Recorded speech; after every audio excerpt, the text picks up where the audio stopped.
Hello students, yesterday we read about the derivation of first equation of motion. Today we will derive the second equation of motion. ठीक है, तो what is the second equation of motion? S is equal to ut plus half at square. S is the displacement, u is the initial velocity, t is the time, a is the acceleration. Again, from which graph you have to derive it? You have to derive it from the velocity time graph. ठीक है, उसी graph का use करना है. सारी चीज़ें same रहेंगी जो फर्स्ट इक्वेशन में था. अगेन क्या बोला मैंने? An object is starting from point A, मतलब इनिशियल वेलोसिटी कितना हो गया? u. Now it accelerates uniformly with uniform acceleration a for time t second and attains a new velocity v. This is the final velocity. So I have written the things over here. OA is equal to CD, which is equal to u. You have to complete the rectangle, है ना? We have told this in the previous video. If you have not seen the first equation of motion, do see it in the playlist. And BD, this height is equal to the final velocity v. OD is equal to AC is equal to T. Now I have to calculate the displacement. S निकालना है मुझे, displacement, है ना? We have read in the previous videos that area under the velocity time graph gives the displacement. तो अगर मुझे displacement निकालना है तो मुझे इस ग्राफ का क्या निकालना पड़ेगा? एरिया. कौन से ग्राफ का? O A B D. पूरे ग्राफ का मुझे एरिया निकालना पड़ेगा. तो you know that you can start your proof that displacement is equal to area of V T graph. अब मेरे बात ध्यान देना, ग्राफ केवल कितना है? ए से बी तक, लेकिन जब आप एरिया निकालोगे तो इस ग्राफ को आपकी जो दोनों पॉइंट हैं इनको आपको किससे कनेक्ट करना है? टाइम से.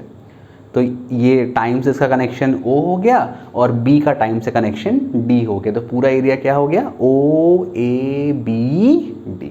This is the entire area. मान लो क्वेश्चन में ऐसा दे दे कि सपोज ये आपका ग्राफ है, ऐसा ग्राफ दे दे, VT ग्राफ. अब बोले मान लो ये A है, ये B है, बोले इस ग्राफ का एरिया निकालो. कैसे निकालोगे? एक परपेंडिकुलर यहाँ ड्रॉ कर दो, एक परपेंडिकुलर यहाँ ड्रॉ कर दो. इसको मान लो ये आपका C हो गया और ये आपका D हो गया. तो you will calculate the area ABDC या ABCD. तो इस प्रकार से आपको करना है. ठीक है, तो एग्जाम्पल के लिए now you see S will be equal to, अब इस फिगर को ध्यान से देखो, OABD. एक पैरेलल साइड OA है, दूसरा पैरेलल साइड BD है. तो ये दोनों पैरेलल साइड हो गए और ये दोनों OD और AB. OD और AB क्या हो गए? Non parallel side. तो ये जो फिगर है OABD, ये क्या बन गया? ट्रेपेजियम. तो आपको फाइनली एरिया किसका निकालना है? You have to find the area of trapezium. What is the trapezium?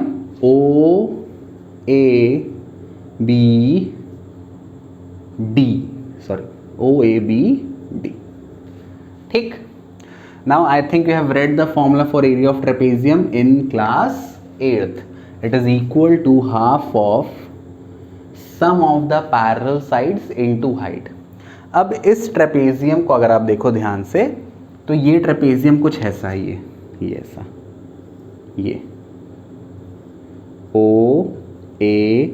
OABD. OA और BD पैरेलल साइड है, तो सम ऑफ पैरेलल साइड क्या हो जाएगा?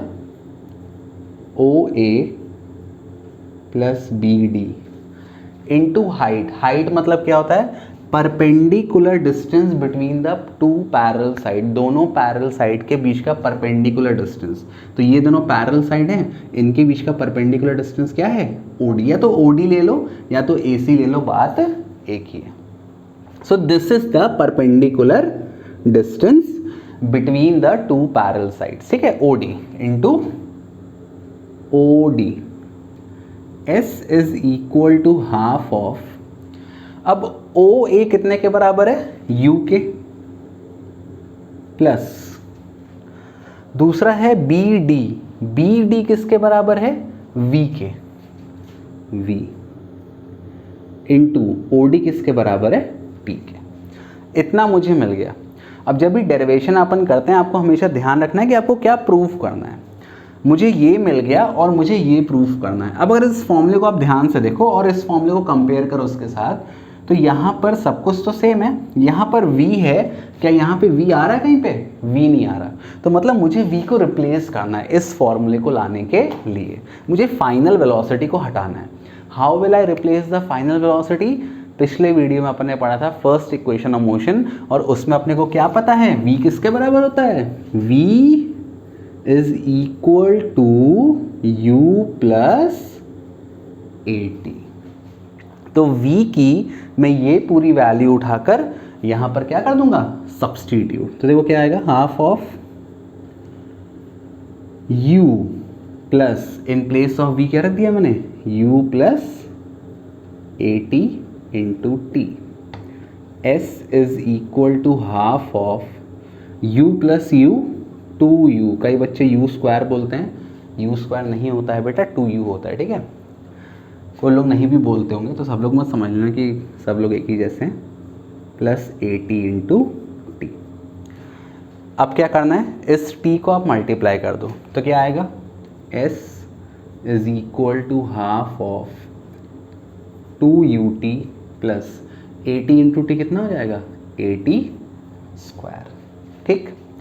अब लास्ट स्टेप जो आपको करना है, इस 1/2 को इस इक्वेशन में मल्टीप्लाई कर दो, तो हो जाएगा s is equal to half of 2ut plus half of at square.